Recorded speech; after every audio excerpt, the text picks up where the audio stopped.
onye na-abụrụ onye Igbo ọ na-akwa alịlị. Igbo ndị ọma njem ọnụ ekene m unu. Ọ Maazị Chinwatakwakụ nwa si Ọmambala wee bịwa, onye nkụzi Igbo ka ị na-anụ oge tata. Na-agba nke anụnwa n'oge nkwalite Igbo anyị na-ewetara unu ilu anyị ji bịa na nke tata bụ nke a. Ụbọchị ọkụkọ yiri akwa ka ọ mụrụ nwa, Uriom bụ nwa ya.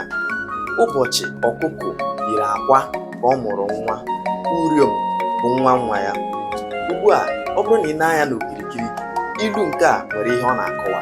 Ije n'ebe mkparịta ụka, ịgwa anyị ihe ọ dị gị ka ilu a mana ikwu gbasara ebe ị nọ maọbụ ihe na-eme n'ụwa.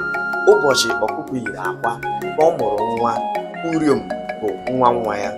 Ka ihe ọma meelụ na anyị, daalụ nọ ndebe anyị. Onye ahụrụ taa si hụ ya echi.